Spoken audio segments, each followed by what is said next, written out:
ನಮಸ್ಕಾರ, ನೀವು ನೋಡ್ತಾ ಇದ್ದೀರಾ ಸ್ಪೀಡ್ ನ್ಯೂಸ್ ಕನ್ನಡ. ನಾನು ಸುಷ್ಮಿತಾ ನಟರಾಜ್. ಇದೀಗ ರಾಜ್ಯದಾದ್ಯಂತ ತೀವ್ರ ಸಂಚಲನವನ್ನ ಮೂಡಿಸಿದಂತಹ ಧರ್ಮಸ್ಥಳದ ಬುರುಡೆ ಪ್ರಕರಣ ಇದೀಗ ಮತ್ತೆ ಆಕ್ಟಿವ್ ಆಗಿದೆ. ಅದು ಯಾವ ರೀತಿ ಅಂತ ಅಂದ್ರೆ, ಹೈಕೋರ್ಟ್ ಅರ್ಜಿಯಲ್ಲಿ ಇದೀಗ ಪ್ರಕಾಶ್ ರಾಜ್ ಅವರ ಹೆಸರು ಕೇಳಿ ಬಂದಿರುವಂತದ್ದು.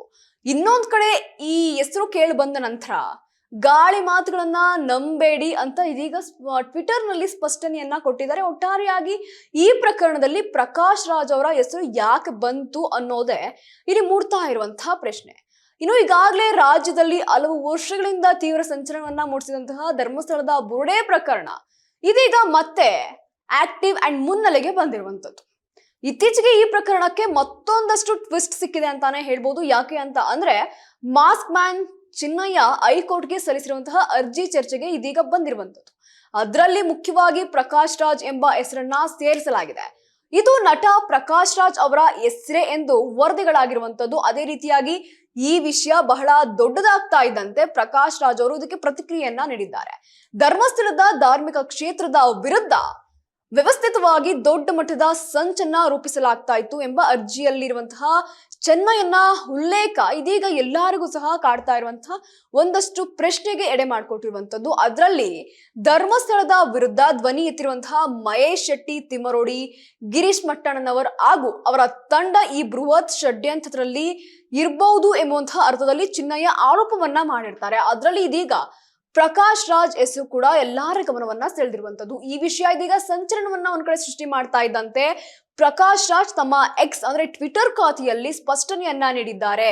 ಯಾವ ರೀತಿ ಅಂತ ನೋಡೋದಾದ್ರೆ, ಗಾಳಿ ಸುದ್ದಿಗಳನ್ನ ಹಬ್ಬಿಸ್ತಾ ಇರುವಂತಹ ಈ ದುರಾಳರು ಸೃಷ್ಟಿಸುವಂತಹ ಸುದ್ದಿಯನ್ನ ಅಥವಾ ರೆಕ್ಕೆ ಪುಕ್ಕಗಳನ್ನ ಕಟ್ಟಿ ಹಬ್ಬಿಸ್ತಾ ಇರುವಂತಹ ಸುದ್ದಿಯನ್ನ ಯಾರು ಸಹ ನಂಬೇಡಿ ಅಂತ ಬರ್ಕೊಂಡಿರುವಂತದ್ದು. ಹಾಗಾದ್ರೆ ಈ ಹೊಸ ವಿವಾದದ ಬಗ್ಗೆ ಪ್ರಕಾಶ್ ರಾಜ್ ಯಾವೆಲ್ಲ ರೀತಿಯಲ್ಲಿ ಕ್ಲಾರಿಟಿ ಕೊಟ್ಟಿದ್ದಾರೆ? ಹೌದು, ಚೆನ್ನಯ್ಯ ಕೋರ್ಟ್ನಗೆ ಸಲ್ಲಿಸಿರುವಂತಹ ರಿಟ್ ಅರ್ಜಿಯಲ್ಲಿ ಪ್ರಕಾಶ್ ರಾಜ್ ಅನ್ನುವಂತಹ ಹೆಸರನ್ನ ಉಲ್ಲೇಖ ಮಾಡಿದ್ದಾರೆ. ಪ್ರಕಾಶ್ ರಾಜ್ ಎಂಬುವರು ನನ್ನ ಜೊತೆ ದೂರವಾಣಿ ಮೂಲಕ ತಮಿಳಿನಲ್ಲಿ ಮಾತನಾಡಿದ್ರು.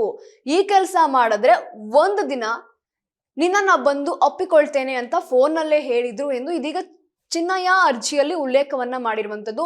ಇನ್ನು ಈ ಮಾಹಿತಿ ಬಹಿರಂಗಗೊಳ್ತಾ ಇದ್ದಂತೆ ಸೋಷಿಯಲ್ ಮೀಡಿಯಾ ಹಾಗೂ ಮಾಧ್ಯಮಗಳಲ್ಲಿ ಇದೀಗ ನಟ ಪ್ರಕಾಶ್ ರಾಜ್ ಹೆಸರು ಇದೀಗ ಮತ್ತೆ ಮುನ್ನೆಲೆಗೆ ಬಂದಿರುವಂತದ್ದು. ಧರ್ಮಸ್ಥಳದ ಪ್ರಕರಣದಲ್ಲಿ ತಮ್ಮ ಹೆಸರು ಕೇಳಿ ಬರ್ತಾ ಇವೆ ಅಂತಹ ಬೆನ್ನಲ್ಲೇ ಈ ವಿವಾದಕ್ಕೆ ಬ್ರೇಕ್ ಹಾಕ್ಲೇಬೇಕು, ಇಲ್ಲಾಂದ್ರೆ ಏನಾದ್ರೂ ಆಗ್ಬೋದು ಅನ್ನುವಂತಹ ಕಾರಣಕ್ಕೋ ಅಥವಾ ಇದೀಗ ಒಟ್ಟಾರೆಯಾಗಿ ಮುಂದಕ್ಕೆ ಬಂದಿದೆ. ಯಾಕೆಂದ್ರೆ ಅವ್ರ ಹೆಸರು ಮುಂದಕ್ಕೆ ಬಂದಾಗ ಖಂಡಿತವಾಗೂ ಅವರೇ ಸ್ಟ್ಯಾಂಡ್ ತಗೋಬೇಕಾಗುತ್ತೆ, ಅದಕ್ಕೋಸ್ಕರ ಮುಂದೆ ಬಂದಿರ್ಬೋದು. ಅದೇ ರೀತಿಯಾಗಿ ಇದೀಗ ಎಕ್ಸ್ ಅಂದ್ರೆ ಟ್ವಿಟರ್ ಖಾತೆಯಲ್ಲಿ ಒಂದು ಸ್ಪಷ್ಟನೆಯನ್ನ ನೀಡಿದ್ದಾರೆ. ಯಾವೆಲ್ಲ ರೀತಿಯಲ್ಲಿ ಸ್ಪಷ್ಟನೆಯನ್ನ ನೀಡಿದ್ದಾರೆ, ಏನೆಲ್ಲ ಬರ್ಕೊಂಡಿದ್ದಾರೆ ಅಂತ ನೋಡೋದಾದ್ರೆ, ಎಲ್ಲರಿಗೂ ಸಹ ನಮಸ್ಕಾರ.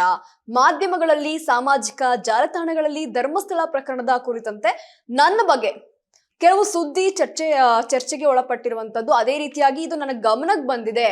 ಇದು ಅತಿ ಸೂಕ್ಷ್ಮವಾದ ಮತ್ತು ಕೋಟ್ಯಾಂತರ ಭಕ್ತರ ನಂಬಿಕೆಗೆ ಧಕ್ಕೆ ತಂದಿರುವಂತಹ ಪ್ರಕರಣ ಆಗಿರೋದ್ರಿಂದ ನಾನು ಈ ರೀತಿಯ ಅನುಮಾನಗಳಿಗೆ ಉತ್ತರಿಸಬೇಕಾಗಿರುವುದು ನನ್ನ ಕರ್ತವ್ಯ ಆಗಿದೆ.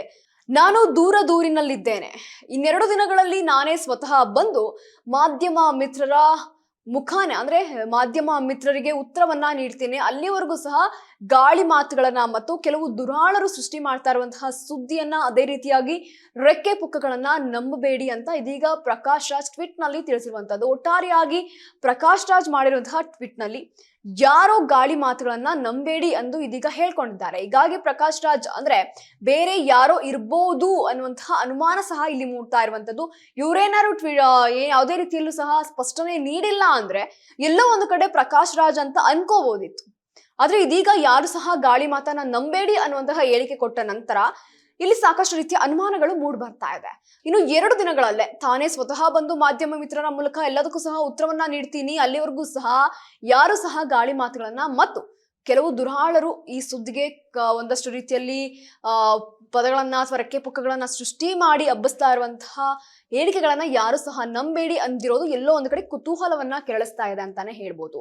ಇನ್ನು ಚೆನ್ನಯ್ಯ ಹೈಕೋರ್ಟ್ಗೆ ಸಲ್ಲಿಸಿರುವಂತಹ ಅರ್ಜಿಯಲ್ಲಿರುವಂತಹ ಆರೋಪಿಗಳ ಆಧಾರ ರಹಿತವೇ ಅಥವಾ ಆರೋಪಿಗಳ ಬಗ್ಗೆ ಕೊಟ್ಟಿರುವಂತಹ ದೂರು ಅದರ ಬಗ್ಗೆ ಕೊಟ್ಟಿರುವಂತಹ ಆಧಾರ ಇದು ಆಧಾರ ರಹಿತವೇ, ಇಲ್ಲ ನಿಜಕ್ಕೂ ಇದರ ಹಿಂದೆ ಕೋಟ್ಯಾಂತರ ರೂಪಾಯಿಗಳ ಆರ್ಥಿಕ ವಹಿವಾಟುಗಳು ನಡೆದಿದೆಯೇ ಎಂಬುದನ್ನ ಮಾತ್ರ ಇದೀಗ ಒಂದಷ್ಟು ತನಿಖೆಯಲ್ಲಿ ಗೊತ್ತಾಗಬೇಕಿದೆ.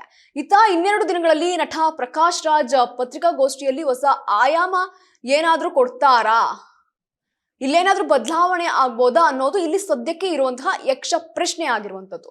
ಒಟ್ಟಾರೆಯಾಗಿ ಪ್ರಕಾಶ್ ರಾಜ್ ಇನ್ನೆರಡು ದಿನದಲ್ಲಿ ಪ್ರೆಸ್ ಮೀಟ್ ಅನ್ನ ನಡೆಸ್ತಾರೆ, ಮಾಧ್ಯಮಗಳನ್ನ ಕರೆಸಿ ಒಂದಷ್ಟು ರೀತಿಯಲ್ಲಿ ಹೇಳಿಕೆಗಳನ್ನ ಕೊಡ್ತಾರೆ.